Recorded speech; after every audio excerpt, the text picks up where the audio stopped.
What's up, guys? Back here again with another deck profile. I'm doing it on mermails again. I know I already did deck profile on it, but I want to do it like a little bit better. This is going to be basically my final build. I'm not going to mess with it anymore because doing a lot of experimenting with this deck, and I think this one is the best. Well, in my opinion. But yeah, I wanted to bring you this, and I'm still going to be bringing y'all some duels and a lot of other discussions on new decks that are coming out in the meta. I just thought I'd give you some more of these videos, kind of like to give y'all, before that, because I'm still working on it. But yeah, let's just get down to it real quick. Alright, so first of all, for the mermail deck, for obvious reasons, we're going to run the 3 megalos. You run it at 2, you're dumb. Okay, 3 Abystiuses, for sure.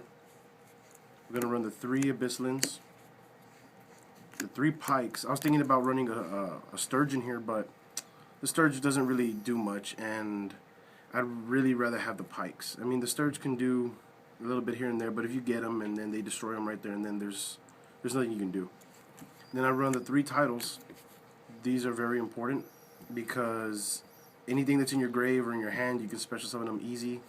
You can discard a gun from your hand and him, and then send a high-powered mermail to the grave, and then gun's effect will activate because of the chain reaction, and then you can summon the monster you just sent to the grave. Then I run 3 heavy infantries because I don't like monsters to stay on the field or any spell and trap cards, especially when they run Royal Decree. I can get rid of it really easy with Atlantean heavy infantry. And then for face downs that they can't activate quite yet, like Mirror Force and the Dimensional Prisons, I have the Atlantean Marksman. And then I run 2 guns. I used to run 3, but 2 is good because I do not know why I did not snap, but the pikes let me get her to my hand really fast. So it's going to be really good to get her, even if she's like way deep in the deck. There's no way, you can still grab her pretty easy. I run the 2 Veilers, obvious reasons. I run 1 Mermail Abysslead, 1 Deep Sea Diva. Still, I was thinking about taking her out, but she's way too good. I mean, I can just, synchro into Catastor or, what's that one other one? Cannot remember the name of it, but when it attacks, your opponent cannot activate any card effects and, towards it. Then I got Mullen Glacia, of course. I mean, Mullen Glacia in a Tidal Mermail deck is really good because you can control the monsters in your grave just with the titles. So, like, if you have more than 5, you can easily get it down to 5 in a matter of a couple turns. Then I run the 1 Bizdine. I took her out because I didn't think she was doing so well, but every time I was playing, I found so much plays with this. So that's why I'm using the Dyne again. And then, of course, the Dragoon, because, I mean, even at 1, you're still going to use Dragoon. Next, we're going to go to my spells. Obviously, I'm going to run 3 MSTs. I ran them at 2. I really do need them at 3 because their back row, even though it's been cut down, it's still a real pain. So 3 of those. 2 salvages to get back my Dyne for combos, my guns if I need to summon something, my Lins if I need to, just ram into something and just destroy it. So the salvages really do help. The 1 Dark Hole, because everybody needs Dark Hole. You can just use Dark Hole 2 on your Lind, and then bring out Abysslead or Megalo, and it's still good.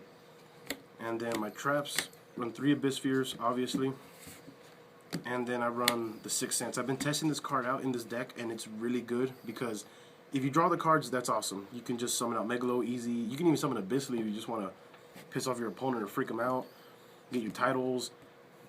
And even if you do get the bad side effect, it's not even bad for this deck because you just filled up your grave with water monsters, so you can use your titles easy. I mean, it's self-explanatory. That's the deck, guys. Now I'm going to bring y'all the extra deck. Obviously, Stardust, the Scrap Dragon. I love comboing the Scrap Dragon with the Mystical Space Typhoon. Like, I target him with that effect and activate it, or with the Abysslin, to bring out another monster. And you can do so many things with Scrap Dragon. You got the Black Rose Dragon. You got Gungnir, obviously. And I like that these are all dragons, so you can even remove these from play to bring out your title if you want. Then I got Catastor, and these are my 5 synchros. I think these are enough. I don't feel the need for Red Dragon Archfiend at all.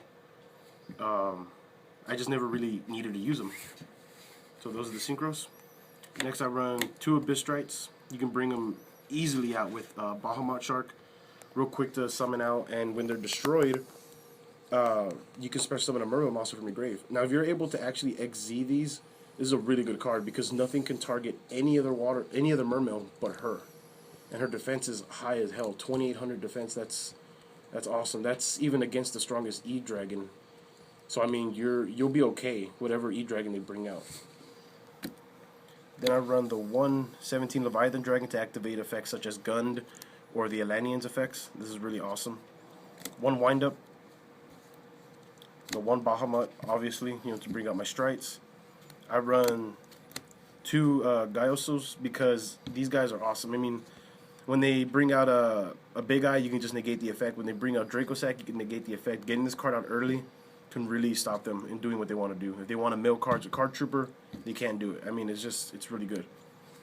Then Big Eye, which I finally got, and it's taken me like forever to find one. I really enjoy it, and it really helped out the deck a lot. The Thunder Dragon, the Thunder Charger, real awesome card. I mean, it gets past a lot of defense, and I don't know, it's just a really good card. And then, of course, the 74 Master of Blades. I would run Dracosac, but I think this deck is a little bit too fast. So I don't really feel the need for Dracosac. I couldn't usually end the game without even having to get him out, so that's why I don't use Dracosac. And I'm going to show y'all the side deck, which I put a lot of work into, and I think it's built pretty well. I run 1 Snowman Eater, and you can either replace this with Dine, 1 Tidal, even the Deep Sea Diva if you don't need to be doing any synchros. So the 1 Snowman Eater is pretty good. I run 2 Flying Seas against 10 gadgets, even against E-Dragons. Basically anything that XZs too fast, the Flying Seas will stop that, and it will really piss them off.